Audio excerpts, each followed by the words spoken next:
The difference between a receiver and a giver is that the giver remains elevated. Someone who gives to another in their time of need is constantly sowing seeds, and those seeds reap a harvest. The beauty of it is that harvest comes when no one is expecting it, not even the seed sower themselves.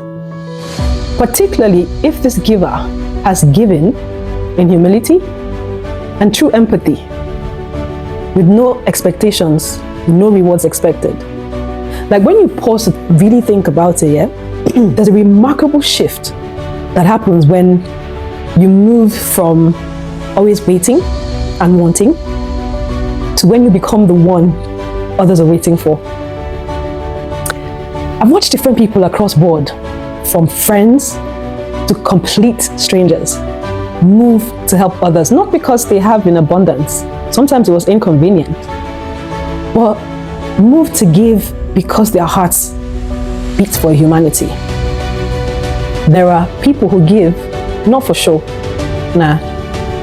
but from a heart that has been broken, blessed, and rebuilt. And every single time I'm a witness to these acts of kindness, I feel something in me rise, like a deeper call to be fruitful and multiply. Not just in material things, but in love, compassion, opportunities, and transformation. It might sound cliche, but being the giver humbles you. It elevates you. It stretches your soul, particularly when you're doing the alabaster box giving. I've been on both sides of this journey called life. There was a time when I was blessed enough to be able to credit an account for someone who asked out of desperation, who was in need. And not just too long ago, I found myself in a position where I was desperate enough to reach out.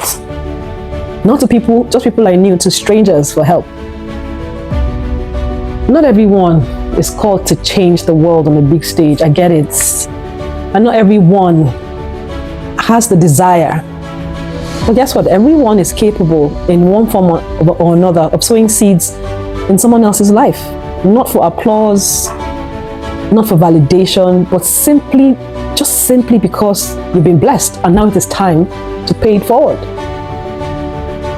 Sometimes while you're waiting for your own miracle, start from where you are, with what you have in your hands. It doesn't have to be material, no. It could be your gifts. It could be your persona. Something you do that no one can deliver like you would.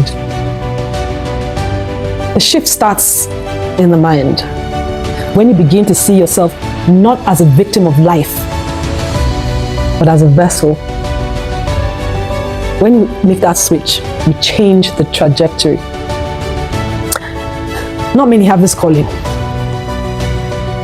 but to those who do, what are you waiting for?